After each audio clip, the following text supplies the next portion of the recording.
Welcome to the Capstone project. This is CSE 490, the first class in the two-semester Capstone sequence. My name is Jose Vidal, and I will be teaching this class.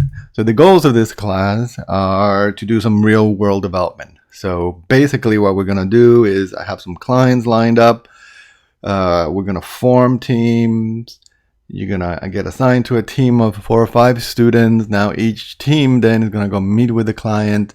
You're gonna gather requirements. You're gonna figure out what platform they need and how you're gonna solve the problem or implement this app, whether it be Android, iOS, web development, whatever. You're gonna learn about that platform, do a lot of programming there and reading. You're gonna design then your app, develop it, test it, implement it, deploy it, go back to your client multiple times to figure out what they need and if what you did is correct and so forth. So hopefully by the end, which would be in April, May, you will have the app that they wanted. So you will be working in a team. Of course, that's one of the big goals in this class is to get everybody to work in teams, because nowadays it is very rare that you develop software by yourself. So most software is developed in teams, usually a lot larger than 4 or 5, but we're going to start with 4 or 5 to get so you can make it easier for you to learn. So you're going to have to deal with managing yourself, managing your time, managing your teammates, task assignment, figuring out how to get people to do things. You'll have to figure out how to solve conflicts in your team when there's a difference in decision. Different people have different opinions about what to do next. Conflict resolution. So these are all the soft skills you're going to be working on in this class. As part of the teamwork. Yeah, we're also going to be using some standard tools for team organization. Obviously, source control, we're going to be using Git and GitHub, and for task management, we'll use GitHub. We might use, depending on your team, you might use some bug tracking or some other libraries or cooperation tools. You also, in the soft skills department, you will be dealing with a client. This will probably be the first time for most of you. So this will be interesting. You're gonna have to talk to people who are not computer people. They don't know the difference between, say a native app and a web app. And you're gonna have to either explain these or, figure out ways to talk to them to get their requirements from them. And at the same time, of course, these people a lot of them are, say, faculty in other departments, so they're experts in their particular domain, whether it be sociology or chemistry or whatever, and they're going to be speaking their own language, and you will probably need to learn a little bit, and you should learn a little bit about their world and what they're interested in, especially as it relates to the app you're building. So just so that you can communicate better. The website has a bunch of lectures that I want you to watch. They're under this URL, right? I will go over here to show you. These are the lectures. This is the class website. The URL is cse.se.edu/capstone. So everything about this class is going to be on that URL. This is it. And if you click over here to lectures, these are the lectures. I will post the little videos here and the slides. And at the end of each one, there'll be resources for further reading. So those will be either new books or, extra books or extra practice or other stuff that you should use. So watch those. You definitely need to get those done in the first couple of weeks of classes. Then once you form your meeting, once you form your team, you will have weekly meetings with your team. In these weekly meetings, I have a whole other video where I talk about teamwork. You're going to be watching that, but roughly, these are very important. I want people to really try to meet physically, like face to face, at least once a week.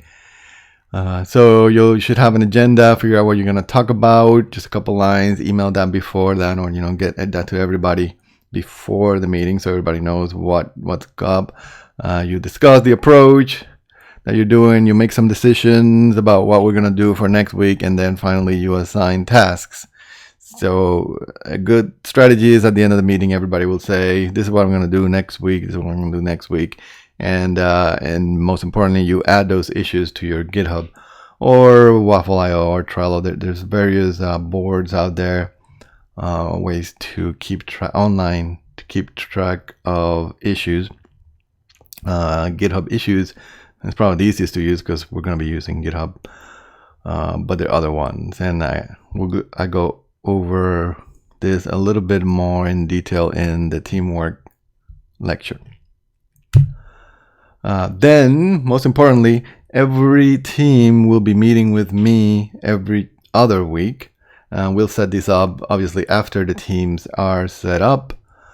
During our meetings, you and me in my office, the team will give a little progress report of what they have done in the last 2 weeks. Later on, once you start programming, you'll also do a demo of what worked so far. Then everybody in the team should be ready to do an individual report on what they did. So, this is what I wrote, this is the code I wrote, and answer questions about it, and etc. And then finally, we'll just deal with anything else that's up. Any questions, decisions, or issues that need my input, any problems with the client, that need me to get in and, prod the client or ask him about why he hasn't gotten back to you, etc. So that's it. Pretty straightforward. But those will be part of our process. We'll have a scheduling form that will appear on the website at some point, and we will use that to schedule our bi-weekly meetings. So we will be using GitHub for all development and before. GitHub has issues, right? So once you go to GitHub, you'll notice they have these issues. These are basically like to-dos. And the issues, part of the issues, there's milestones. So the milestones, I already have a bunch of milestones for this class, and we'll talk about those in a second. So you will be adding those to your GitHub issues, which within each issue in GitHub, you can have a conversation. So that's a way of discussing, whether we should do this or how this is going, etc. And like I said, there's other ways to do this. Also within GitHub, there's a wiki. You're going to use that wiki for everything else that is not code. So everything else that you turn in for this class will be turned in this wiki. This is very important. So your personal log is going to be there in the wiki. All your other milestones are going to be there in the wiki, and try to organize it hopefully nicely so that it's easy to find. So they're all going to be there, and because they're there, we will know when they were added and who did it, etc. There's also going to be a page in the wiki that I will add called Vidal Meeting Notes, where I will add my notes, and you should check those out every now and then to see what I'm saying. So typically, I will write this after our meeting, and I reflect what I expect you to do. Any issues I've seen in the team. So I will probably tell you this thing anyway, face to face, but in case you missed it or you didn't think it was important at the time, if I write it down, it was. So check them out. And of course, GitHub has Git as part of it, and I want to stress that the Git log is your proof of work. So once you start coding, I will definitely be looking at your log file, the commit log, and see what code you have contributed. So the main point is that everything is in GitHub, right? So everything that has to do with your grade will be in the GitHub, either in the wiki or Git itself or in the issues, etc. So that will make it simple. Nothing, I want to keep it as simple as possible. So especially for us here that we have to do the grading. So everything is there. However, GitHub is great for all those documents, but it doesn't really do communication. So we're going to be using Slack for communication. So you can click over here, I created this little group at Slack. the SC Capstone group. And Slack, if you haven't heard of it, it's just chat. It's instant messaging for work. So they have obviously a web app. They have desktop apps for Windows, Linux, Macs. They have mobile apps for Android, iOS. You should download all the ones that you need, and then you can just chat, right? So Slack has multiple channels you can set up. We have a general channel. So they start with the hash symbol. So hash general is our general channel for class questions. Anything that gets posted on the website also should appear automatically in the general channel. So you can monitor that for any new news items on the website. That's the main one. I'm going to check it sometimes. It's the first time I'm using it, so I'm not exactly sure how this is going to work out. We'll see. And I also created some platform channels. So Android, iOS, and web are the ones I have there. Maybe we'll add more. The idea is that, all the groups that are, say, building an Android app will go to or subscribe to the Android channel, and then that way you can talk to other people working on Android that are not necessarily in your project and ask any questions and resolve issues. This is something that has not happened in the past. I've always wanted groups to work together, among different groups, but it's kind of hard. So maybe this will help. We'll see. And then I think most importantly, once you create your group, right? So you create your group, you have your first meeting. At your first meeting, you decide on a group name. You create a GitHub group with that name. I think actually you'll have to email me, and I'll create it just because of the permissions. But then once you have that name, you should also create a channel in Slack with your GitHub group name. And that's the channel you use for your communications. So again, you don't have to do this. None of this is going to be graded. This is just to help you. So maybe if you decide, we're going to use Facebook chat or HipChat or something else, that's fine with me. But I will be checking only Slack though. So yeah, the channels can be either public or private. So if you want to make your team channel private, that means only you, the people in your team, can see it. That's fine with me. I'm not really interested in seeing it anyway. In fact, I'm not going to. But of course, it means that if you do want me to go in, I can't. I don't have any special powers. The way it's set up, if you make it private, I can't see it. Slack has this, you can do either direct messaging. So if you want to actually within Slack, if you wanted to talk privately with somebody, you can do a direct message to that person, and then only the two of you can see it. So you can direct message me.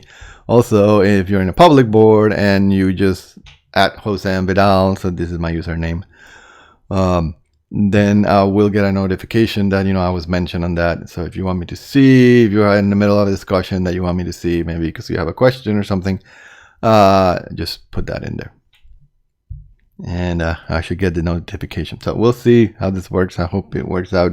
It's very popular with a lot of startups and companies. So the project proposal. So if you go to this URL, hopefully soon, I will have the project proposals listed there. So these are all the client project proposals. We should hopefully have more proposals than projects. So read through all of them. Also, I created a Slack channel, proposed projects, where you can go and discuss the proposed projects if you have any questions that maybe I can answer or other people can answer. So read over them, try to figure out which ones you want. Eventually, I'm going to put up a preference form on our website where you're going to have to list, this is my most preferred project, my second most, third, and fourth project, and I'm going to take all those preferences, run it through my algorithm, and try to assign the groups as best as possible. Right? It is an NP-hard problem, by the way. So we might not be, we'll definitely, almost certainly won't be able to get everybody, but last time I got everybody's first or second choice. Except one guy that got his fourth choice. It was unfortunate. And so in reading in reading the project proposals, don't be scared of the language. Like I said, some of these are from faculty in chemical engineering or electrical engineering, and of course they use language from their field. I mean, they need stuff done that deals with chemistry or electricity or whatever, and I don't know what those words mean, but don't be scared of that. That's part of the class. It's like you're gonna have to learn a little bit, but mostly, they are not expecting you to become a chemist or an electrical engineer. Obviously, these projects, they're gonna basically in the end just give you an equation, a mathematical formula, and you're gonna have to apply that formula to a bunch of data. So even though it always sounds complicated, because it sounds alien because you don't know what those words mean, it always boils down to, here's a formula and here's some data, apply this formula to that data, and then maybe draw some pretty bar charts or line charts or whatever. So you just have to, don't be scared of it, just roll with it, but do learn some of it, because that way you can talk better to them. And if you're thinking of doing scientific programming or going in that area, it will really help to learn a little bit about that particular area. I want to mention startup projects. So those are not listed on the project proposals yet, and actually they won't. So these are all clients from outside, but another option is, if you have an idea, I want to be my own client, I want to do a startup, that's fine. You can do that if it's approved by me. So what you have to do in that case is first come up with the idea, then write it up into little one paragraph, just like all these other project proposals, and email it to me, send it to me, and have me approve it, and by August 24th. And also, more importantly, you must find some other students to join you. So startup projects are different. These ones I'm gonna assign. A startup project, you assign yourself. Basically, you form the group. You find, it has to be 4 or 5 students in the class. Obviously, that's the only requirement.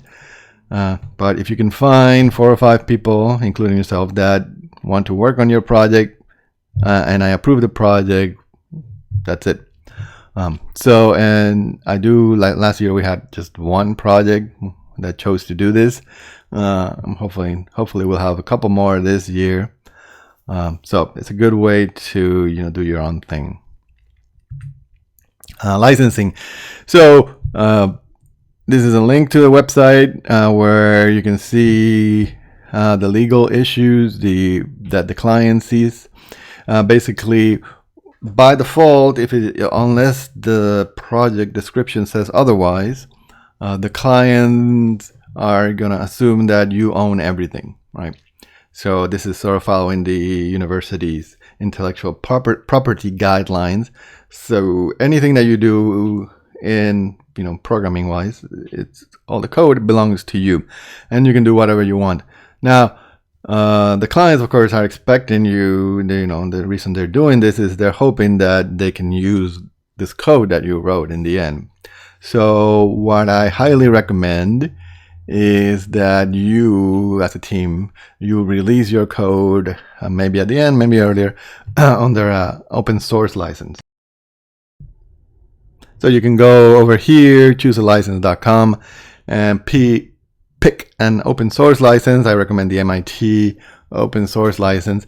What that's gonna mean is that you're still gonna get credit, right? So if you put it under, say, the MIT license, you get credit. They have to put your name next to the source, right? And they have to tell people this source belongs to these people, what's written by these people, but they can continue developing it, right? In fact, anybody can continue developing it.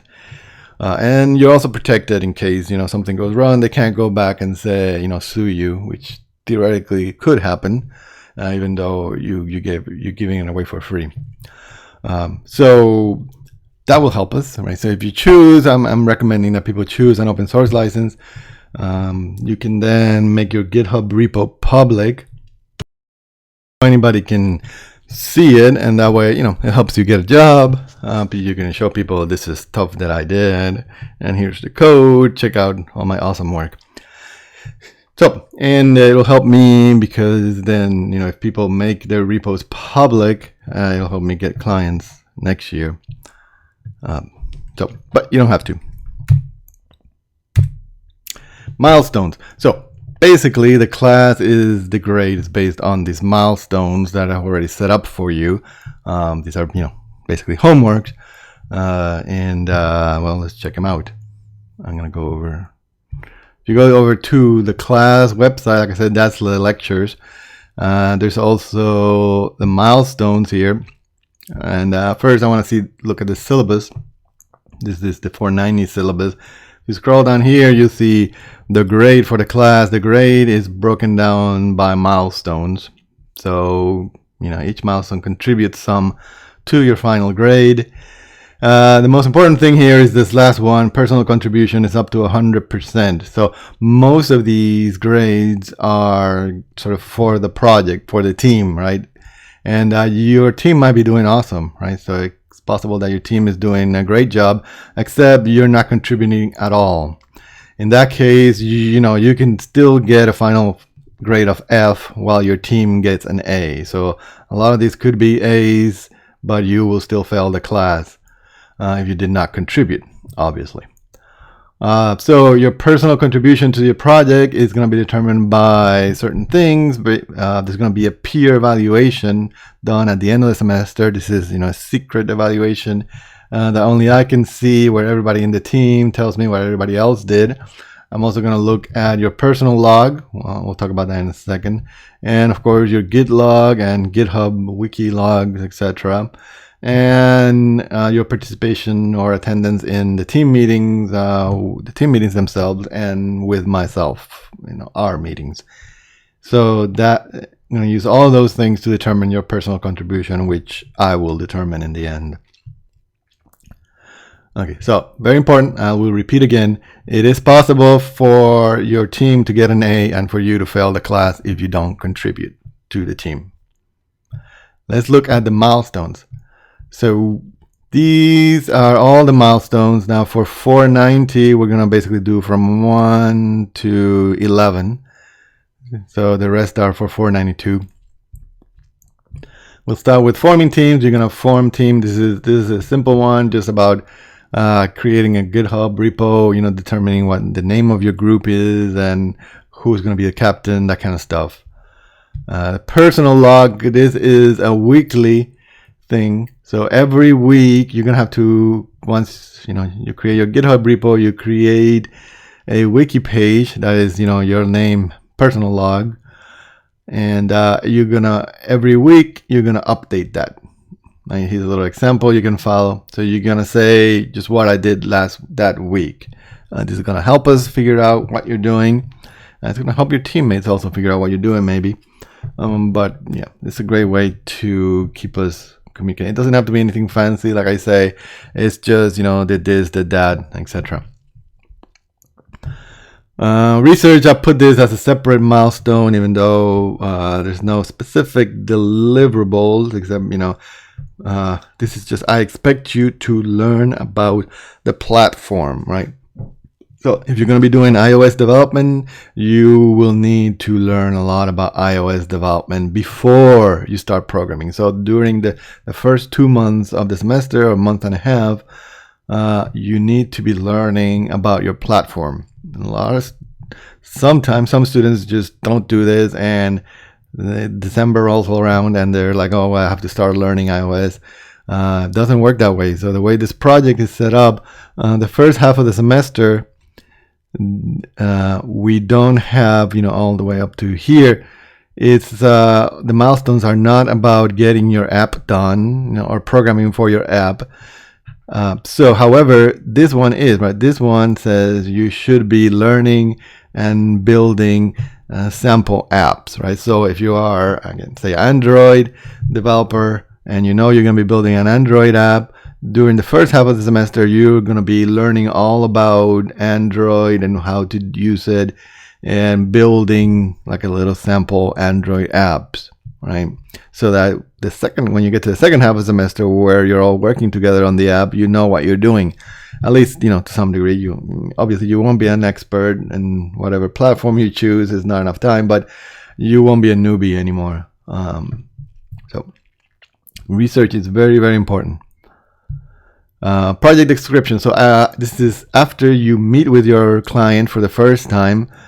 You will come up with this project description and some personas, right? So here are the deliverables for this milestone. You notice every milestone, or most milestones, have deliverables. This is the actual thing that I'm going to be looking for you to turn in.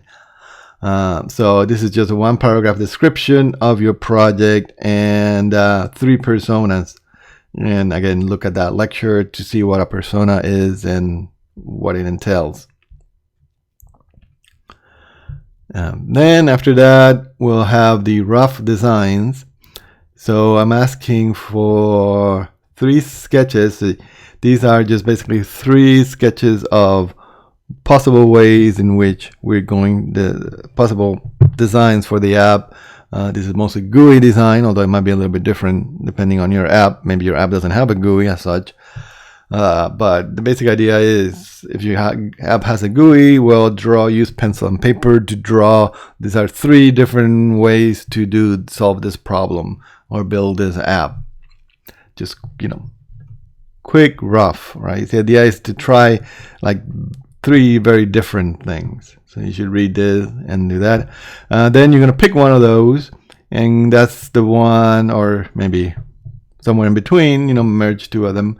And then do a more detailed design. You're going to use some of these wireframing tools. There's Balsamiq, Mockflow are 2 example ones. So these basically, they're like little drawing programs. You can draw a GUI, and so you can drag and drop buttons and stuff. They don't obviously look exactly the same. They look, like wireframes, like blueprints. And that's part of the point. They're not supposed to look like the final design while you're working on. And again, you should watch the lecture, this whole lecture on design that I have. But what you're working on is just the basic layout of the various screens and the flow between screens in your app and how the user is going to do things. But also a little bit, look at, like, say if you're doing a phone app, you got to make sure that you have enough buttons, and the buttons are not too small so they can't be pressed, and the text is the right size so it can be read, etc. Then there's another wiki document, which is the functional requirements. And this is just a wiki document saying specifically, these are all the things that my app needs to do. So again, read this. You will have to do this. These are the due dates. So here, for example, in this one, there's an initial due date and then a final due date. Now, what that means is that I will be expecting something by the initial due date, and typically this will receive a grade. But that's not your final grade for that milestone. So say you get an F here on October 13th or 15th when we get around to grading it.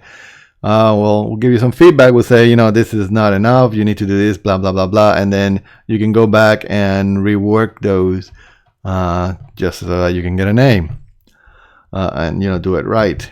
So final due date is at the end of the semester. Also, some of these might evolve because of client changes their mind, right? Then similarly, there's going to be an architecture. This is the your software architecture. Where you're gonna do some general diagram about how the software is gonna be set up. For most apps, this is your model view controller. So you're gonna tell me what your model is, what your views are. If you have a database, you might write in your database schema. So we'll talk about this in our meetings. Then source control by around November 3rd. These dates might change. This is from last year, but they'll change by a couple of days. This, I want everybody by this date to have a GitHub repo, have their Git repo up in their GitHub, right? And I want basically everybody to be ready to start coding So you'll have a project that builds, it's on Git, and everybody is able to pull that project, make some changes, do a little commit, push that commit up to GitHub, and have somebody else in the project pull it and do the same thing. So everybody can pull, push, and also build in their laptop. So I'm going to ask every team member to show me how they build the app in their laptop and run it locally. So this is to make sure that, by this date, everybody is up on Git and GitHub and can build and run the code, right? So you should have no excuse not to start programming after this. Then the main thing deliverable here is your milestone 10, which is your working prototype. This is due at the end of the semester, right? You'll start, like I said, somewhere around the middle of the semester. You'll start working on it, and you'll turn it in at the end of the semester. I'm calling it a working prototype. So the idea is that this should be something that uses all the libraries that are needed for this project, right? So it's a vertical prototype. If your library needs a 3D, if your app needs a 3D library and a database, then your working prototype needs to use a 3D library and a database, right? And it has to be, it can't just be just hello world, it has to be implement the core functionality of your program, right? So for example, if you're building Super Mario Brothers as your project, you should at least have a little guy who can jump around. So that way you know that your keyboard works and he responds to the keyboard, and your graphics library works. And also there's going to be music, so it should also make a noise when you jump, for example, and so you have at least the one mechanic, which is the jumping. So it should be, the core of, say Super Mario is the guy jumping, and also at least one non-player character, one Goomba, because that's a little bit different. So the idea is that after you have this working prototype, the rest of the project is just sort of more of the same, right? Just more bad guys, more levels, more mechanics, etc. Still a lot of work to be done, but it can be done. It's just a matter of time. For web applications, I'm gonna also insist that they be deployed. So it's not gonna be enough to run it on your laptop. By the end of the semester, you also need to show that you are deploying this. It's working on the web somewhere out there in whatever deployment machine you choose. But it has to be working out there, and you should have some make deployment easy, right? So you have some deployment methodology, some easy way to deploy, preferably by just typing in a command or a click or something. So that's the main thing that is due for this class, this working prototype. And I'm gonna everybody needs to work, everybody in the team needs to contribute to this working prototype, at least some. And then so that working prototype is going to be demoed on some day and location to be determined, but usually reading day, or maybe during the our scheduled final time, we're going to get together and everybody's going to do a little demo, a little presentation, and a quick demo of their prototype. So that's it for our milestones, and yeah, that's it.